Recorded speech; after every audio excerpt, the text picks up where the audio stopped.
Pada pertemuan yang lepas kita telah membicarakan hadis yang ke-12 ya.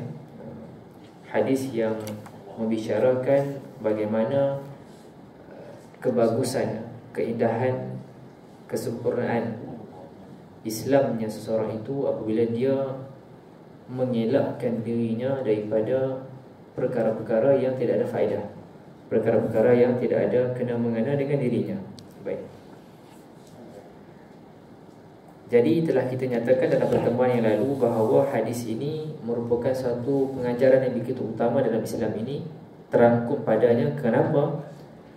Kerana dalam hadis ini dinyatakan kebagusan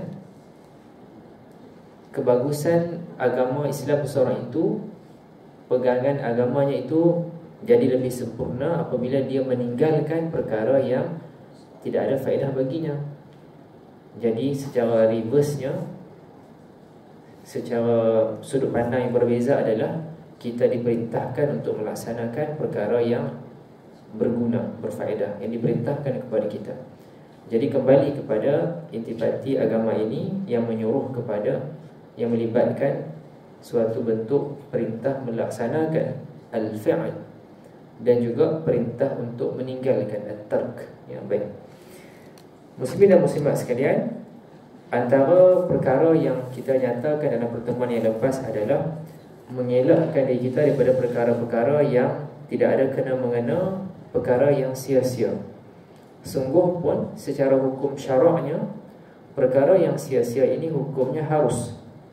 Namun ulama Rabbani, ulama ukhrawi, ulama Rabbani mendidik kita untuk berhati-hati, kerana dirisaukan apabila kita membiasakan diri dengan perkara yang sia-sia, kita akan terjerumus kepada perkara yang haram dan juga masa kita itu akan terbazir.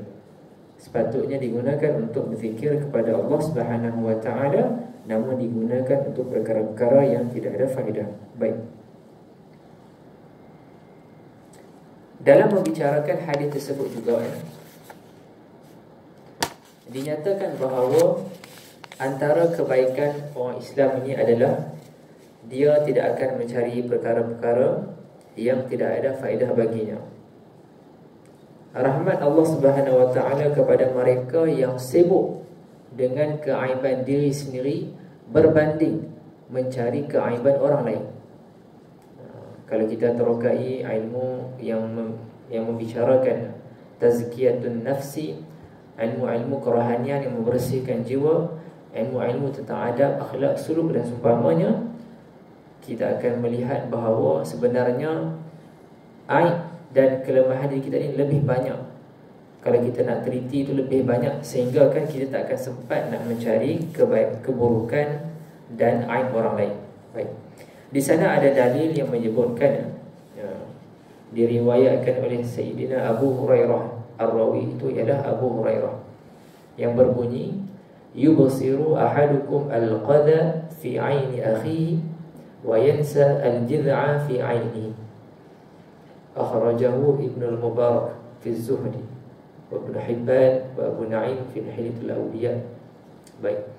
Dalil ini mafhumnya menyatakan seseorang itu dia melihat suatu bentuk keaiban yang besar dalam pada saudaranya, tetapi minta maaf, dia melihat sesuatu keburukan yang kecil pada saudaranya, tetapi dia melupakan keaiban yang besar yang ada pada dirinya. Itu dia. Baik. Jadi kita dapat mengambil intipati daripada pengajaran ini dalam hal-hal yang tidak menjadi keperluan kepada kita, maka elakkan daripada kita sibuk mencari keaiban diri kita. Minta maaf, kita sibuk mencari keaiban orang lain berbanding kita melihat kepada keaiban diri sendiri, berusaha untuk membaiki diri. Namun di sana ada bezanya kepada agensi penguatkuasaan, kepada orang kata apa, pendidik ummah, ya. Ada situasi yang memerlukan tindakan intervention untuk mencegah dan mendidik, ya. Baik. Jadi di sini sebelum kita beralih kepada hadis yang berikutnya, sangat cantik untuk kita menyebutkan di sini bahawa antara formula ataupun intipati yang kita nak ambil pada malam ini, nak bawa dalam kehidupan kita adalah kita nak cuba untuk sibukkan fikiran kita, percakapan kita dan perbuatan kita dengan benda-benda yang berfaedah. InsyaAllah dah banyak dah sekarang ni. Cumanya kita nak zahirkan lagi komitmen kita supaya benda ini meresap menjadi suatu bentuk subconscious mind. Ya, kita telah bagi tahu dekat minda kita, fikiran kita bahawa saya berusaha untuk membanyakkan diri dengan perkara-perkara yang berfaedah. Benda ini kalau kita selalu cakap kepada diri kita, insya-Allah dia akan sebati dan akan menjadi satu bentuk amalan yang kalau kita tak pasal pun kita akan buat. Ambil contoh, umpamanya selepas kita solat fardu, kita lazimkan diri dengan membaca ayatul kursi. Dah sebati dah. Jadi insya-Allah dia benda itu jadi ringan dan mudah kita laksanakan. Kerana memang ada dalil daripada hadis Nabi menyebutkan siapa yang melazimi membaca ayatul kursi selepas solat fardu, tidak ada yang menghalangnya daripada memasuki syurga melainkan kematian. Begitu besar pahala yang Allah Taala akan berikan kepada kita. Baik. Di sini saya ingin merumuskan, meringkaskan beberapa panduannya adalah kita jaga ibadah wajib. Yang ni jaga sungguh-sungguh. Jaga sungguh-sungguh. Sebab kita nak ambil faedah daripada hadis sebelum ini yang mana diberitahu bahawa kesempurnaan, keelokan agama seorang Islam itu dia tinggalkan benda-benda yang tak ada faedah. Maka dia akan tumpukan benda yang ada faedah. Maka di sini kita nak rumuskan. Jaga ibadah yang wajib. Yang rukun 5 tu jaga sungguh-sungguh. Solat fardu yang 5 tu jaga sungguh-sungguh. Itu adalah tiang kita nak berpaut, sungguh-sungguh nak jaga. Subuh, zuhur, asar, maghrib, isya. 5 ni kita tak boleh kompromiskan.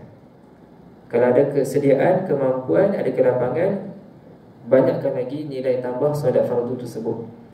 Kalau memang sungguh ada kesibukan, ada masyaqqah, ada musafir sebagainya, paling sikit jaga betul-betul ibadah itu, jaga jangan sampai terkorban.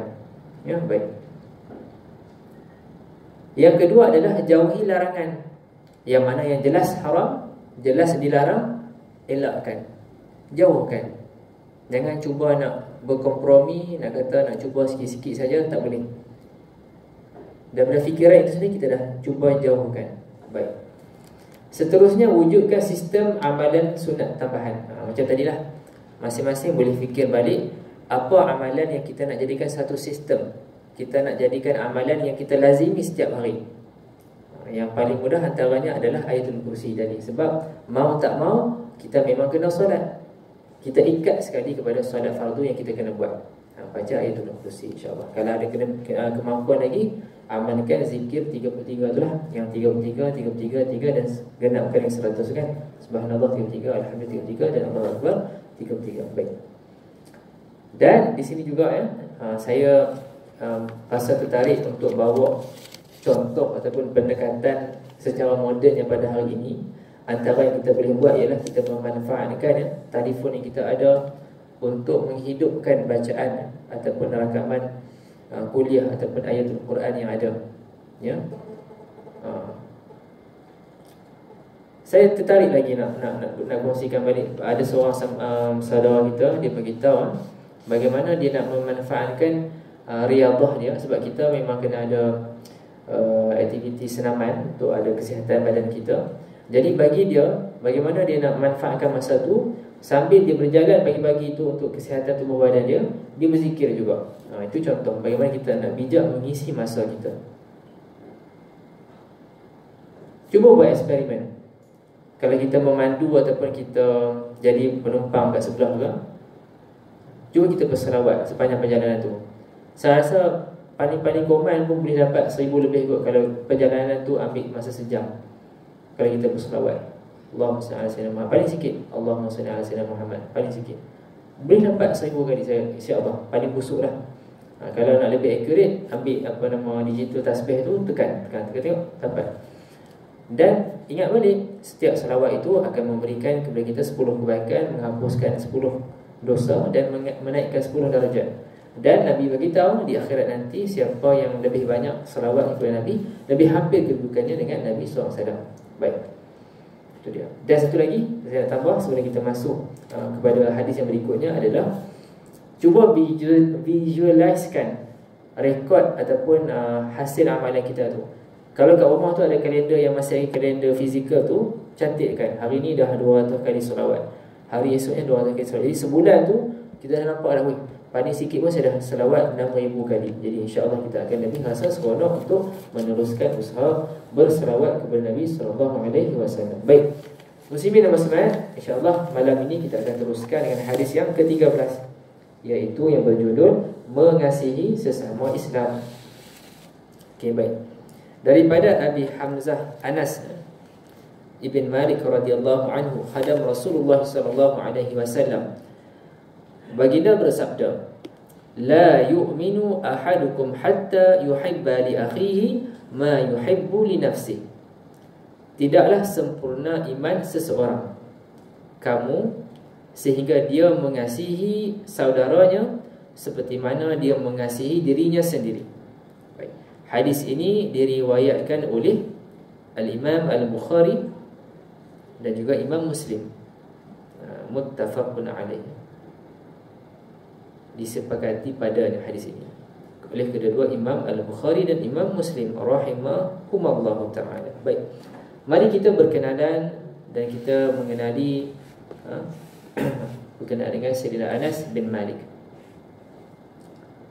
Sayyidina Anas bin Malik bin An-Nadhr Al-Ansari Al-Khazraji, beliau menjadi pembantu kepada Rasulullah SAW selama 10 tahun.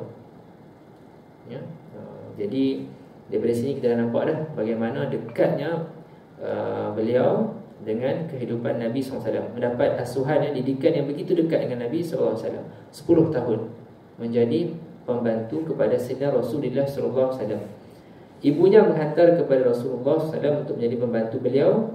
Pada masa itu beliau baru sahaja berusia 10 tahun. Kalau tengok hari ni lebih kurang anak cucu kita lah kan, yang kecil lagi kan, usia yang apa nama, yang sangat muda, telah diasuh, dididik oleh baginda Nabi SAW. Jadi itulah kita sama-sama usahakan, sementara anak-anak kita masih kecil, anak cucu kita masih kecil, maka didik mereka supaya mereka dekat dengan agama Islam, mereka menyerap didikan tersebut. Ibunya mengatakan kepada Nabi SAW, aku hadiahkan anakku kepadamu dan dia adalah anak yang pandai menulis. Baik. Ibunya memohon kepada Nabi agar anaknya dijadikan pembantu beliau dan mohon didoakan oleh beliau. Bahkan baginda Nabi SAW memanggilnya dengan panggilan Abu Hamzah. Panggilan Abu Hamzah. Kalau kita nak buat panggilan macam tu pun boleh. Lazimnya bagi yang lelaki ni, kita letakkan gelaran Abu, iaitu ayah, kepada anak sulung kita. Abu apa?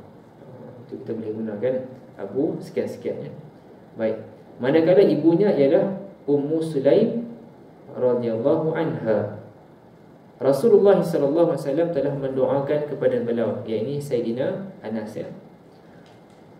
Apakah doa baginda Nabi kepada beliau? Allahumma akthir malahu wa waladahu wa atil umrahu wa barik lahu wa adkhilhu li jannah. Masya-Allah.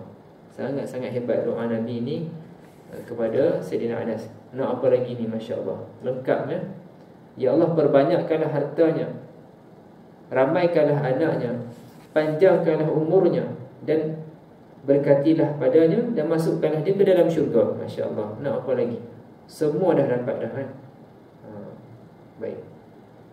Ini doa baginda Nabi kepada Sayyidina Anas. Kita pun jangan sedih. Kita pun Nabi sentiasa doakan kepada kita dulu, kan? Yakni pada masa hayat Nabi, antara doa adalah Nabi mendoakan keberkatan kepada umatnya yang mula berusaha pada awal pagi. Jadi pada waktu pagi itu ambil barakah waktu pagi, kita berusaha buat kerja dan insya-Allah akan dapat barakah sebagaimana yang didoakan oleh Nabi sallallahu alaihi wasallam. Baik. Jadi tuan-tuan dan puan sekalian, doa yang mengikut teks ataupun sirah ataupun lafaz Nabi ini kita kena pegang betul-betul. Doa yang sebagaimana yang Nabi ucapkan, masya-Allah, kita kena ambil betul-betul, jaga betul-betul, pegang betul-betul, nak amalkan. Sebab ini dah ditunjukkan oleh Nabi sendiri. maka kita kena pegang betul-betul. InsyaAllah tadi saya dah kongsikan tadi kepada salah seorang AJK surau untuk dikongsikan. Malam ni kita akan tengok 2 potong doa untuk kita, dua buah doa untuk kita amalkan. Baik. Dalam kitab Al-Isabah menyebut antara lainnya anak kandung dan cucu-cucunya yang dimakamkan saat Hajjaj menduduki kota Kufah sebanyak 100 orang. Ini nak menggambarkan makbulnya doa Nabi untuk diberikan zuriat yang banyak kepada Sayyidina Anas. Sedangkan usia dan kesihatannya, dia tidak pernah menderita sakit dan Allah telah menganugerahkan kepadanya rezeki yang banyak. Masya Allah, ya Allah Akbar. Doa Nabi kan, Masya Allah. Abu Hurairah berkata, saya tidak pernah melihat seorang sahabat pun yang mirip dengan solatnya Rasulullah melainkan Ibnu Ummu Sulaim, yakni Anas bin Malik. Ya, memang betul lah, sebab dia jadi pembantu Nabi selama 10 tahun, dekat dengan Nabi, sentiasa nampak apa yang Nabi lakukan, maka Masya Allah, sangat hampir. Jadi antara pengajaran yang lain juga adalah kita ni carilah kawan-kawan, teman-teman yang mana kita boleh ambil ibarah pengajaran dia, sikap dia tu kita boleh ikut. Sama juga kita menjadi role model kepada kawan-kawan kita, anak cucu kita, maka tunjukkan contoh yang baik, sebab mereka nampak apa kita buat akan dijadikan contoh baik. Ibnu Sirin berkata, Anas adalah sahabat yang solatnya paling bagus, baik di rumah ataupun pada waktu safar. Apa waktu safar? Apa maksud safar? Safar ni adalah perjalanan kan? Safar kan? Baik. Berikutnya Imam Ahmad berkata, Sayyidina Anas radhiyallahu anhu telah meminta syafaat kepada Rasulullah pada hari akhirat. Ini kita kena bagi perhatian. Kita semua akan lalu benda ni, ya. Ambil perhatian. Maka Rasulullah SAW menjawab, ya, pasti aku akan penuhi permohonanmu itu. Anas bertanya lagi, di manakah aku perlu memohonnya pada hari akhirat kelak, wahai Nabi Allah? Nabi menjawab, mintalah padaku sesuatu yang pertama kamu minta padaku, iaitu di atas sirat. Yang pertama, kat sirat, ya. Tanya Anas lagi, jika aku tidak menemui engkau di situ, jawab Rasulullah SAW, maka kalau kamu tidak menemui aku di sana, bermakna aku berada di mizan. Kalau sirat tak jumpa, kat sirat tak jumpa dekat mizan. Mizan ini antara dalilnya dalam kitab Sahih Imam Bukhari, hadis yang terakhir itu berkenaan dengan menyebutkan tentang mizan. Kalimatan khafifatan fil lisan, thaqilatan fil mizan, timbangan amal, iaitu subhanallah wa bihamdihi subhanallahil azim, timbangan amalan kita. Kalau tak jumpa kat surat, jumpa Nabi dekat mizan, dan seterusnya. Kalau tak, jika tidak ketemu aku di mizan, maka aku berada di telaga. Maka aku berada di antara 3 tempat tersebut pada hari kiamat kelak. Jadi apa yang kita belajar ni, insya-Allah mudah-mudahan menjadi bantuan kepada kita lah nanti kan. Di sana nanti bantuan kita macam mana nak memohon syafaat Nabi di sana nanti. Baik.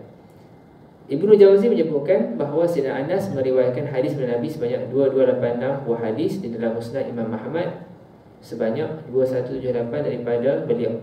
Okay, baik. Yang berikutnya, ketika Anas wafat, beliau berusia 107 tahun. Masya Allah. Dan juga ada yang berpendapat beliau wafat pada usia 99 tahun. Masya Allah, ini mustajabnya, makbulnya doa yang dilafazkan oleh baginda Nabi SAW. Dimintakan panjang umurnya, 107 tahun ataupun 99 tahun. Baik. Jadi hari ini benda yang agak nadir ataupun rare untuk mereka yang sihat mencecah 100 tahun dan ke atas. Jadi itu dia. Kalau kita ambitious macam mana pun nak umur panjang, nak sihat macam mana pun dengan pelbagai servis kesihatan yang ada, tukang darah ke, macam-macam suplemen ke, exercise penuh ke, bahkan didoakan oleh Nabi ni pun kita lihat paling lama pun 107 tahun. Kita nak lalui hidup ni, kalau kita nak menjadikan indikator kita kepada Sayyidina Anas yang memang Nabi sendiri dah doakan umur panjang, akhir sekali pun antara pendapat menyatakan usianya pada 107 tahun. Paling jauh pun kalau kita nak katakan boleh sampai 107 tahun. 110 tahun dah tak ada dah yang banyak hidup. Lebih lagi dah 120 tahun. Jadi fikirkan, kita buat perancangan masa, mudah-mudahan kita sentiasa ada usaha nak jadikan aset, nak dibawa ke akhirat. Baik. Jadi berikutnya di sini dinyatakanlah ya, pendapat-pendapat yang menyatakan tahun bila kewafatan beliau. Dan di akhir sini Imam Ahmad kata Sayyidina Anas bin Malik ini wafat pada hari Jumaat. Dan akhir sini nyatakan jenazahnya dimandikan oleh tabi'in yang besar, iaitu Muhammad ibn Sirin. Baik. Jadi itu sedikitlah ya, biografi perawi hadis. Kita nak ambil tahu ni kenapa? Supaya menjadi suatu bentuk semangat kepada kita untuk berusaha jadi baik juga, ya. Keistimewaan hadis ini. Hadis ini merupakan ataupun mempunyai satu neraca sifat iman yang tinggi dan hakiki, iaitulah kedudukan cinta kepada saudaranya. Okey, baik. Sebelum ni kita dah bincangkan ya, asas-asas ataupun usul bagi akhlak dan adab dalam Islam ni dirangkumi oleh 4 buah hadis. Ingat lagi tak? Apa dia 4 hadis tu? Yang pertama ialah hadis tentang cakap benda baik ataupun diam. Itu dia punya intipati yang pertama. Kedua, hadis yang kita baru bincangkan minggu lepas, iaitu tinggalkan benda yang tak ada berkenaan dengan kita. Yang ketiga adalah jangan marah. Sebab bila marah ni dia jadi benda lain yang lebih pelik. Dia jadi lebih berangkai ya. Hari ni lebih-lebih lagi lah orang suka buat rakaman ya. Hati-hati, kita semua hati-hati. Lebih-lebih lagi hari ni boleh katakan banyak kenderaan ada kamera dashcam kan. Banyak orang buat rakaman. Sudut pandang positifnya adalah kita pun beringat juga lah kan. Kita takut kalau aku buat benda tak elok ni, ada bukti, susah kan. Jadi kita pun lebih berhati-hati. Dan pada masa yang sama, orang boleh abuse rakaman tersebut. Jadi sama-sama lah kita berhati-hati. Lebih-lebih lagi kalau kita marah, boleh jadi benda yang tak elok. Kan atas jalan kan banyak jenis perangai kan, atas kenderaan, atas kereta kan, di jalan raya. Jadi hadis ni sangat kita kena ambil panduan, jangan marah. Bila marah atas jalan ni macam-macam boleh jadi kan. Hati-hati. Baik. Hadyu an-Nabawi dan istifadah hadis. Di sini dinyatakan ada berapa ni? Ada 11. Ada 11. Baik. Sebelum kita pergi kepada 11 panduan di sini, antara yang boleh saya rumuskan antara pengajaran yang kita boleh ambil adalah, yang pertama adalah sebagaimana dinyatakan dekat hadis ni, dalam hadis ni, iman kita ni lebih sempurna kalau kita suka orang lain, saudara kita ni, orang Islam, orang beriman ni, sebagaimana kita suka benda tu berlaku dekat diri kita. Itu petanda kita lebih sempurna. Bukan maksud kata kita tak suka benda tu ada kat dia, iman kita tak ada. Bukan. Iman tu ada, cumanya lebih sempurna kalau kita suka benda tu ada dekat dia dan ada kat kita. Itu secara mudah nak faham. Okey, baik. Ada satu istilah yang kita boleh belajar malam ni, suatu sifat yang lebih baik berbanding hasad. Hasad ni macam mana? Hasad ni selalunya kalau dalam kalangan orang awam ni, dalam urusan-urusan duniawi. Bila ada kawan kita naik pangkat ke, dia dapat beli kenderaan yang lebih mewah, dia dapat kenaikan gaji, ada perasaan cemburu dan hasad. Hasad ni kalau lebih spesifik lagi, dia kalau boleh benda tu hilang daripada orang tu. Kawan tu dapat projek baru kan, nilai besar. Kalau boleh benda tu nak hilang, dia tak dapat kita pula. Itu hasad. Baik. Dalam kalangan ahli ilmu pun tidak dinafikan mungkin ada ujian sebegini juga. Mungkin ada dalam kalangan ahli ilmu ni dia rasa cemburu kalau ada penuntut ilmu lain lebih cemerlang daripada dia. Dalam kalangan guru sekalipun mungkin diuji, dia rasa tergugat kalau ada guru lain ataupun penceramah lain lebih banyak pengikut. Itu dia. Baik. Namun di sana ada suatu sikap ataupun sifat yang bagus kita boleh amalkan, iaitu ghibtah. Ghain ba ta ta marbutah. Ghibtah. Apa maksud ghibtah ni? Saya ambil contoh yang lebih dekat kepada kita dalam urusan-urusan ukhrawi. Bila kita dapat tahu kawan kita ini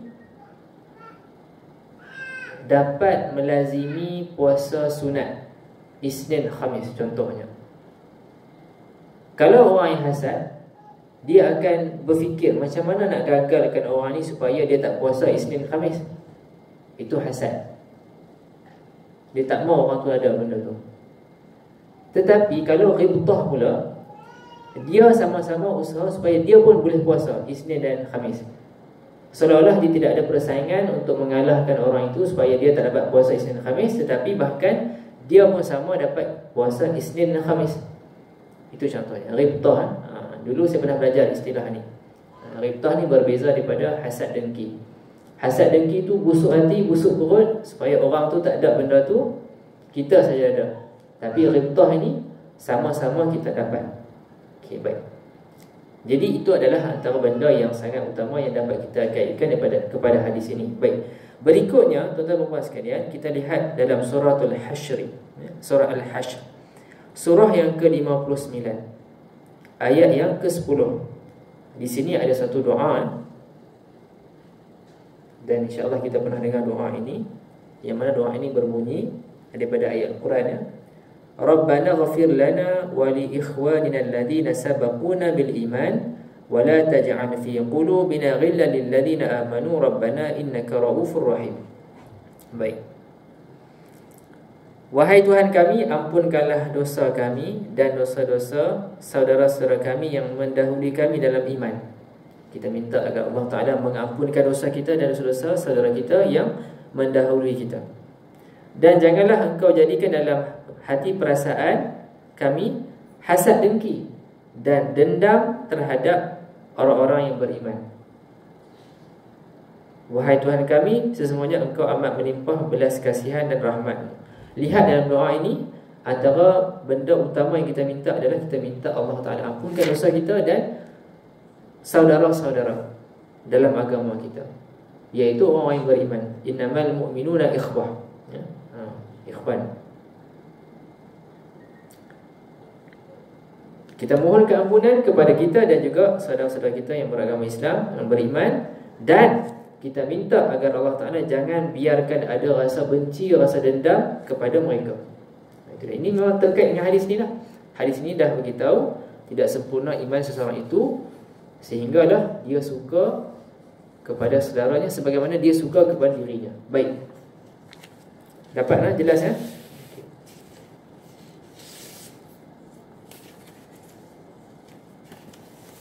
Kalau bahasa moden hari ni, apa istilah dia? Ungkapan dia, motivasi moden hari ni. Treat others the way we want to be treated.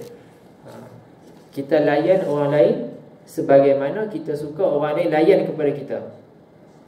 Baik. Kita ambil contoh yang senang kat pejabat.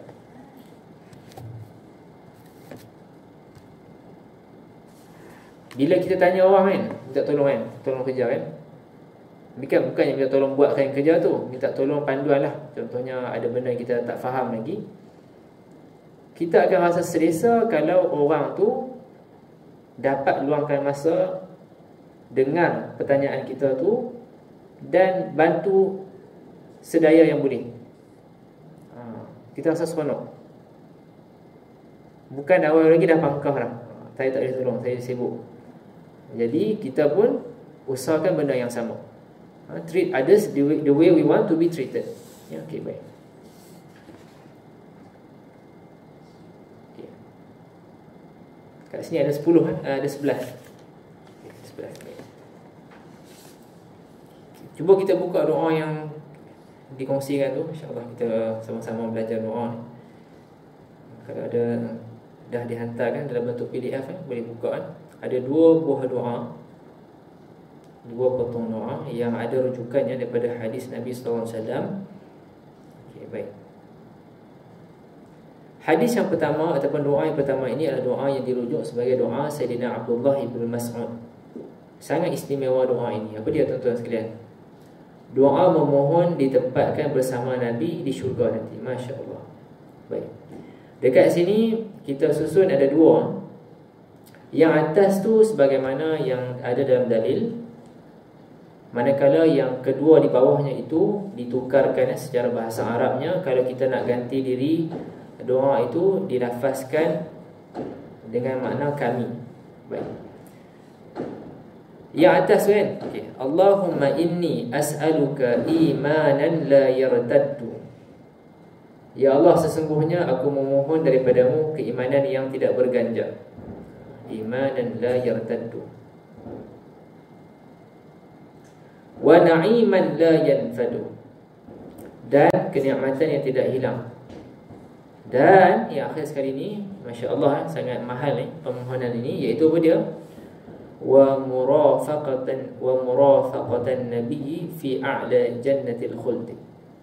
Dan dapat menemani di dalam syurga yang tertinggi, yakni menemani Nabi SAW yang kekal selamanya.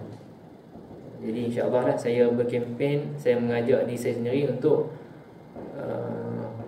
membiasakan diri ni dengan doa yang menyebutkan secara khusus kita nak minta dapat selalu berjumpa, dapat menemani dengan Nabi SAW.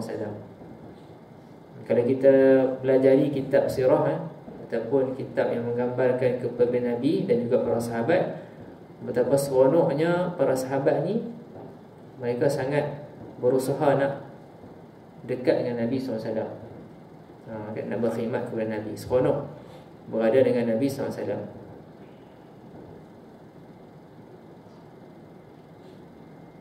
Kita bawa satu contoh yang mudah hari ini, contoh yang umum kan. Kita nampak kan, kadang-kadang dikongsikan bagaimana sebahagian peminat ni dia sangat seronok kalau berjumpa dengan public figure ataupun artis yang dia sangat suka. Reaksi dia tu mungkin dia apa, dia menjerit ke kan, dia seronok sangat. Itu dalam urusan dunia kan. Cuba bayangkan kalau kita berjumpa dengan Nabi nanti, dapat berjumpa dengan dekat. Baik. Jadi sama-sama malam ni doa ni kita masukkan dan doa yang kita selalu baca, dan banyakkan selawat kepada Nabi. Kerana nanti di sana nanti mereka yang banyak selawat kepada Nabi, insya-Allah lebih dekat kepada Nabi SAW. Baik. Yang di bawah ini ialah doa yang kita tukarkan dhamir dia. Mungkin doa ini kalau yang menjadi imam, dia boleh bacakan doa ini. Allahumma inna nas'aluka. Kalau tadi Allahumma inni as'aluka, dia dhamir ana. Kalau yang berikutnya ni Allahumma inna nas'aluka. Dan boleh juga kalau yang bahagian bawah ni, kalau kita baca dan kita niatkan doa ini, kita minta sama juga untuk kita dan ahli keluarga kita. Okay. Baik, insya-Allah. Seterusnya, tadi kita dah berkenalan, kita telah membacakan biografi ringkas tentang Sayyidina Anas, yang mana Nabi dah doakan umur yang panjang kepada beliau. Dan telah kita lihat tadi, antara yang menyatakan umurnya sampai 99, ada yang sampai 107. Namun di sana yang kita kena lihat juga, bila sebut tentang umur ni, apa dia sebenarnya? Kita nak dapatkan kualiti umur dan kesudahan yang baik. Itu yang kita kena pulun sungguh-sungguh, kena jaga sungguh-sungguh. Mudah-mudahan kita semua ni insya-Allah kita melazimi solat berjemaah di surau ni. Mudah-mudahan Allah Ta'ala kekal kita terus dalam keadaan yang baik ini. Baik. Di sini doa yang kita nak minta, Allahumma ja'al khaira umri akhirahu. Ya Allah, jadikan sebaik-baik umurku adalah pada penghujungnya. Kalau tuan-tuan dan puan semua ingat, dulu kita pernah bincangkan dalam hadis ini juga, hadis 40 ni, bagaimana antara perkara yang ditakdirkan kepada seseorang hamba itu, bagaimana akhir hayat dia. Kalau kita ingat balik hadis ni, kita akan rasa risau lah. Sebab tak ada siapa pun yang boleh jamin akhir hayat dia macam mana. Tetapi kita boleh usaha sentiasa doa dan sibukkan dengan amalan kebaikan. Jadi kita minta dalam doa ini, ya Allah, jadikan sebaik-baik umurku pada akhirnya. Berikutnya apa dia? Wa khaira amali khawatimahu. Kita nak amalan kita itu akhirnya disudahi dengan kesudahan yang baik, penutup yang baik. Dia ikat innamal a'malu binniyat. Dan satu lagi, innamal a'malu bil khawatim. Amalan ni kita kena jaga daripada awal niat elok, dan di akhirnya nanti juga kita nak kesudahan yang baik. Baik. Dan waja'al khaira ayyami, sebaik-baik hari adalah hari yang mana aku berjumpa denganmu, ya Allah, di akhirat kelak. Baik. Satu soalan. Kalau pernah dengar, alhamdulillah. Kalau tak pernah dengar lagi, jadikan satu ilmu yang baru pada malam ini. Apakah kemuncak nikmat di akhirat nanti? Apakah kemuncak nikmat di akhirat nanti? Paling besar, paling tinggi.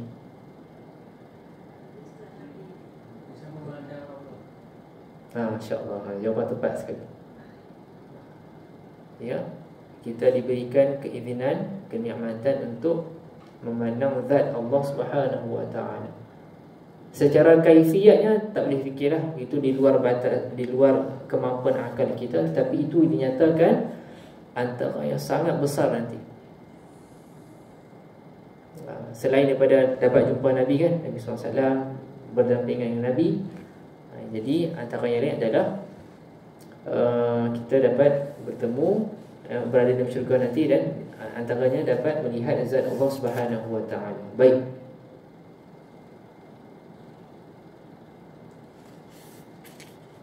Okey. Mungkin insya-Allah satu dua sebelum kita tunggu azan ya. Baik. Lihat panduan Nabawi, Hadyu An-Nabawi. Yang pertama, Imam Ibnu Daqiq Al-Aid berkata, saya ringkaslah kalau ayat ni panjang Yang dimasukkan tak beriman dalam hadis ini adalah tak sempurna iman. Bukan maksud kata kalau dia tak suka orang lain, dia terus tak ada iman, tak. Yang dimasukkan di sini adalah tak sempurna iman. La yu'minu bima'na kesempurnaan. Tidak sempurna iman itu kalau dia tak suka orang lain sebagaimana dia suka kepada dirinya, lebih khusus kepada sesama saudara seagama Islam. Baik. Berikutnya nombor 2. Abu Amr bin Salah berkata, perbuatan ini kadang-kadang dianggap sulit kerana tidak mampu dilakukan oleh seseorang.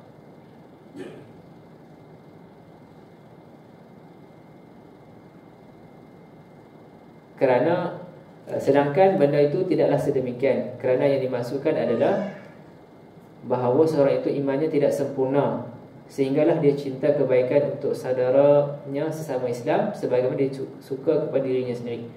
Contoh kan, dekat pejabat kan, situasi kerja kan, kita suka solat jemaah awal waktu, maka kita pun pelan-pelan ajak kawan kita untuk solat sama pada awal waktu, daripada duk melangut pergi duk sembang ke pergi merayau kan. Lebih baik kita solat pada awal waktu.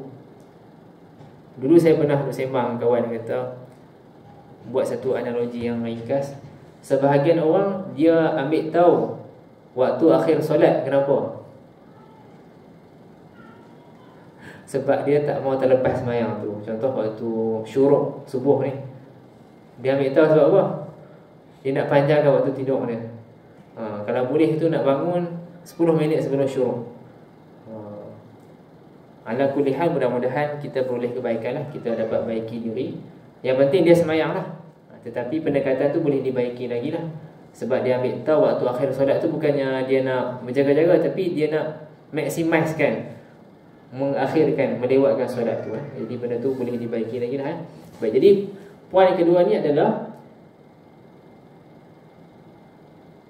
Bila kita suka benda tu ada dekat kita, maka kita pun suka benda tu ada dekat orang lain.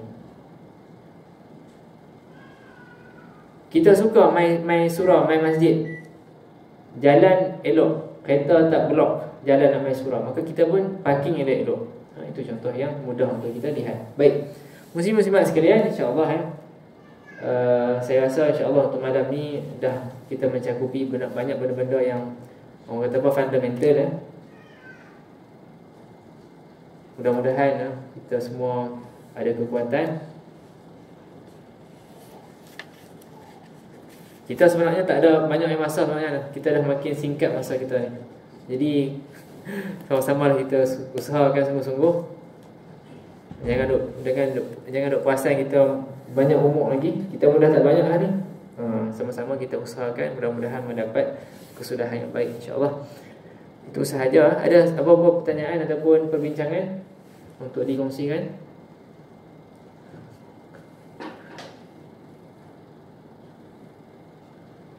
Tak ada, no? Dia pendekatan perbincangan kita 40 hadis ni, dia topik dia macam lebih menyeluruh tau. Kalau kita fiqh tu kita lihat lebih detail kan, betul tak? Tengok hukum tu apa, hukum ni apa kan, tapi yang ni lebih menyeluruh. Okay, baik, insya-Allah itu saja. Hadza wabillahi taufiq wal hidayah. Assalamualaikum warahmatullahi wabarakatuh. Boleh azan dan kita jawab azan, insya-Allah.